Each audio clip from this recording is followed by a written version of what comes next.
basketball. Ipakita mo yung usay mo sa hardcourt. Come on everybody, show me some moves. Ito kalaro ng bawat Pilipino. Hey, come on everybody sa hardcourt. Come on everybody sa hardcourt. Come on everybody sa hardcourt. Come on everybody sa hardcourt. Yeah. Ito nga po pala muli ang inyong lingkod, Kalbong Bordado. Yon. Muli nagbabalik para magbigay ng mainit na sports update sa inyo. Yeah. Meron tayong i-review at i-react ngayon. Ang content na to ay nagmula kay Unlimited Basketball. Yon, sabay-sabay natin panoorin at bigyan natin ng halagang komento. Yeah. Come on. It's all about Gilas, mate. Update lang ito sa So, kamusta mga Gilas? latest Yeah. Gilas update po muli tayo ngayon. So, magsisimula na nga po ang pangalawang laban ng Gilas Pilipinas natin kontra nga po sa kupulan ng Thailand. Kung tinalo nga po ng Gilas kahapon ng Bahrain ay dahil nga po yun sa magandang strategy, no, at sistema na pinatupad ni Coach Tim Con. So ngayon, re-reviewin po natin itong kupulan ng Thailand kung magiging banta nga ba ito dito sa Gilas Pilipinas sa kanilang pangalawang laban. So ayon po sa ating pagre-research, ayon din sa ating pag-check, chinek po natin yung mga final or yung lineup ng Thailand para nga po sa Asian Game ngayon. So nakita yung po, Thailand nga pala, itong grupo team ng Thailand, isa to sa mga malakas na team sa Southeast Asia. Madalas sila magtapat niyan yung Philippines tsaka yung Thailand noon. Pero ngayon mayroon ng mga nagsilabasan na mas malakas na bansa eh. Pero solid pa rin yung Thailand. natin height advantage na naman ulit ang Gilas Pilipinas. Hindi po masyadong katangkaran ang lineup, no, or yung final 12 ng Thailand, no. Ang babantayan lang po talaga dito ng Gilas Pilipinas natin ay itong si Nicola Franco at si Anasawe, which is 6'3" at isang 6'6". So hindi po natin alam kung paano magiging strategy dyan muli ni Coach Tim Con. And for sure matatangkad ulit ang kanyang ila-lineup tulad na nangyari kahapon. At yung first 5 na inilineup kahapon kontra sa Bahrain, for sure baka yun po ulit yung maging lineup bukas or sa pangalawang laban ng Gilas Pilipinas kontra sa Thailand. Tinignan po natin mabuti itong Thailand po, no, hindi rin po basta-basta. Bukas ata yung laro nila, bukas, kung di ako nagkakamali. Mamaya i-announce yan ni dito.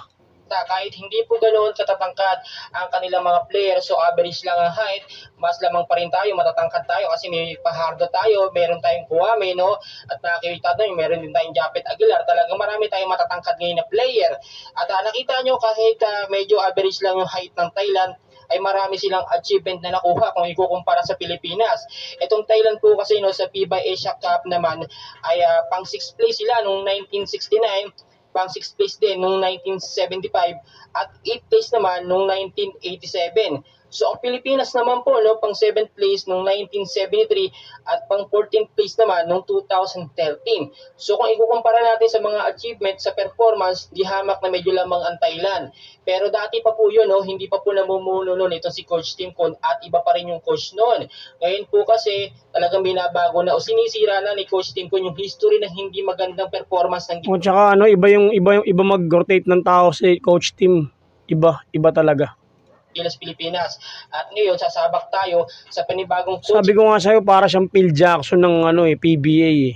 style naman ni Coach Tim Con. Ang ganda po kasi ng Kung yung Chicago Bulls, merong Phil Jackson, yung PBA, or yung Barangay Ginebra, may Coach Tim. mas, no, ng Gilas Pilipinas kapag maganda yung coaching style, yung coaching na ginagawa ni Coach Tim Con, yung rotasyon ng mga player. So magiging laban po kahapon, bukas, no, alas 11 po ng umaga kontra sa kupunan ng Thailand. At titignan natin dito yung strategy nga ni Coach Tim Con kung paano niya ulit i-handle ng maayos. Kasi ang ganda ng rotasyon, pero alam nyo kahit paraganda yung rotasyon ng ni Coach Tim Con, may mga bumabatikos pa rin. Marami po nagsasabi, hindi naman daw kasi malalakas yung nakakalaban ng Gilas Pilipinas.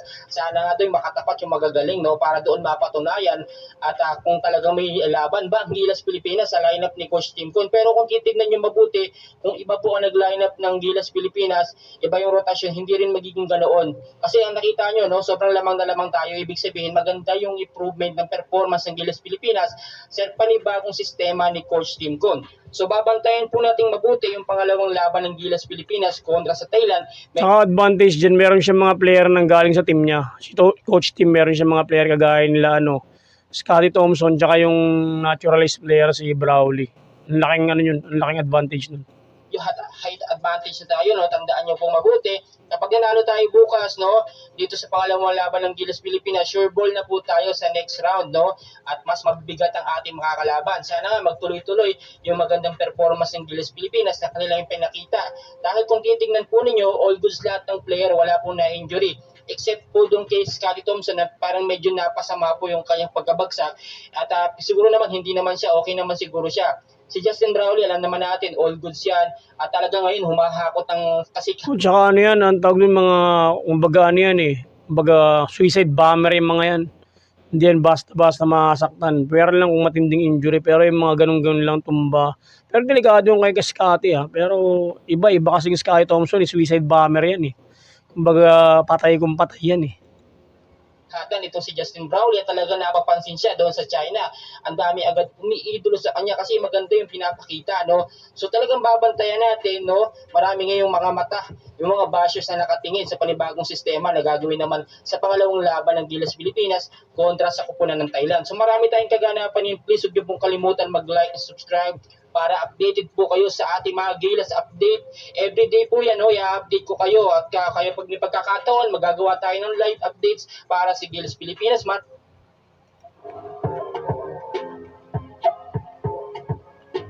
So yun na nga, tapos na.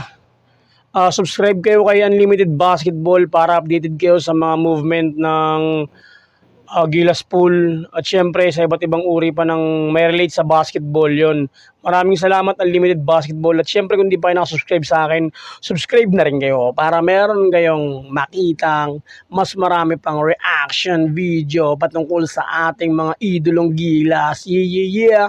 Maraming salamat. Ito po muli ang inyong lingkod, Galbong Bordado. Yeah.